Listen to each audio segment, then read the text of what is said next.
So my sister is a certified social worker, and there's this thing that she does that really pisses me off. I don't know why. Is when we're in the middle of an argument that she knows that she can use that certificate, she'll start saying, Tomiisin, I said this word and you were triggered. This is your trigger and things like that. I'm like, guy, I beg, focus on the conversation. Which one is picking out my triggers when we are arguing? Let's find a winner and let this argument end.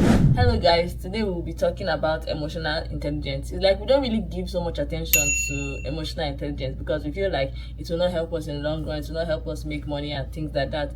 But I feel like it's wrong because emotional intelligence is one of the things that will get you through in life, like through serious situations and when you are like packed up in a corner and all those kind of things. And when we look at emotional intelligence, what am I talking about? You know, there are like high highs and low lows. So when someone has like an outburst of emotions that they can't control, and when there's another person that like bottles them all up and is storing them and storing them and storing them, both extremes are really wrong. So we're trying to look at how we can balance them today. With her permission, I used my sister as an example earlier because we have two different personalities, and let the record set it straight. Nobody, no matter how similar they are, have the same personalities. Even forget it, even inside all those like personality traits, whether someone is outgoing, whether someone is a sanguine or choleric and all those kind of things, you will still find that even inside categories there are people that there are different kinds of identities. When she says that word trigger, I'm very annoyed and I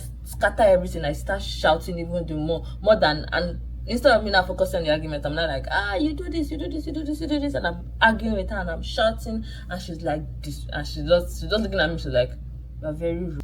But why are we talking about this today? What's the importance of being emotionally intelligent or balancing those emotions? The first answer I will give is that it makes life easier.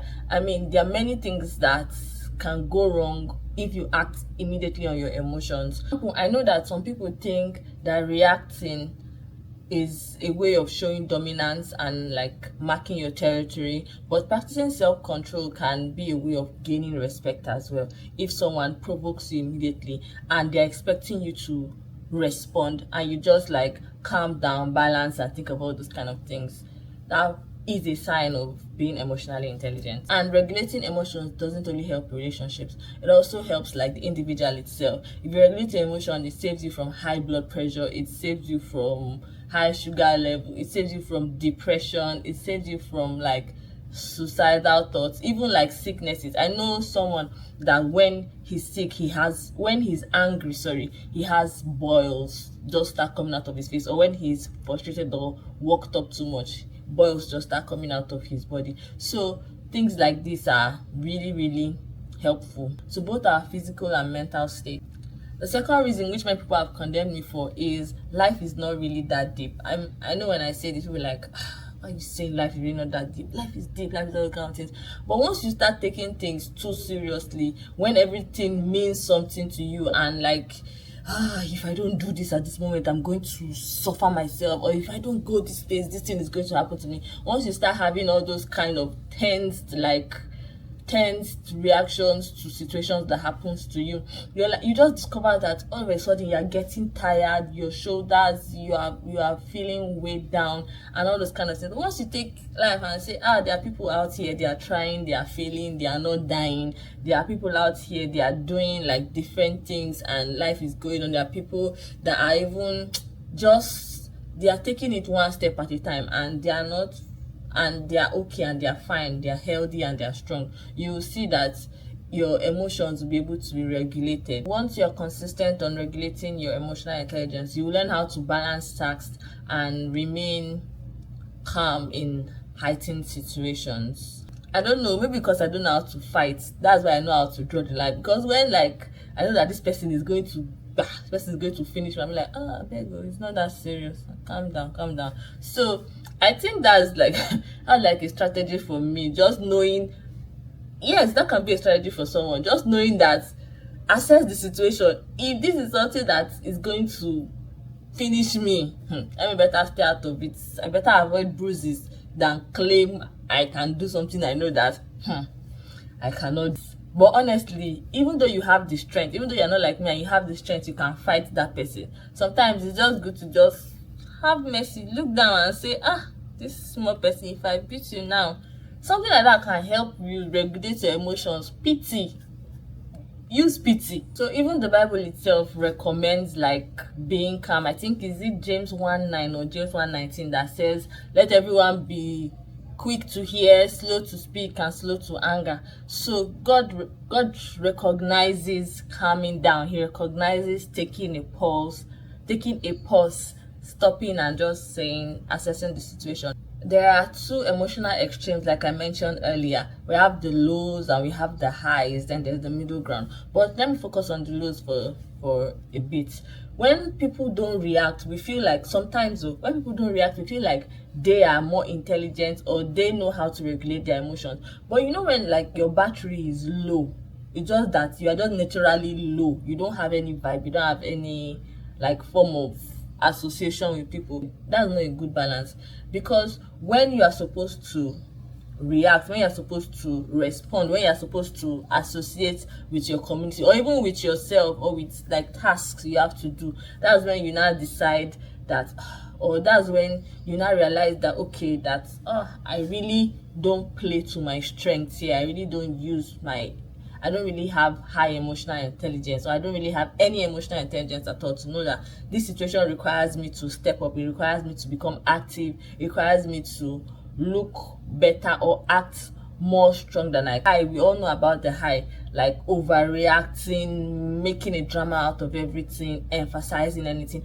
Okay, yes. Then there's another aspect of emotional intelligence that I feel like especially all of us, men, but women in general, is the hearing aspect.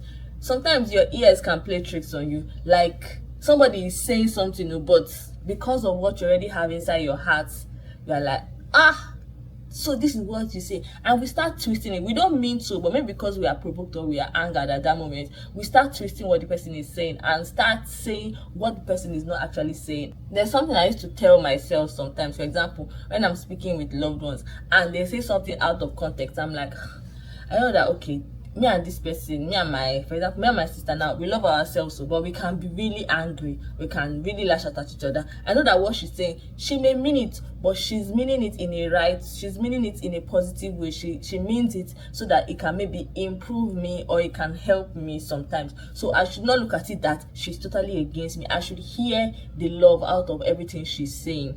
So that doesn't mean sometimes what they are saying is wrong, but even when they are saying things that are wrong, we can shout at them, we can react at that point, but we should also remember that this argument or this thing, it will not last forever. After a few minutes we are going to reconcile. So don't hear or translate what you think is going to affect the relationship.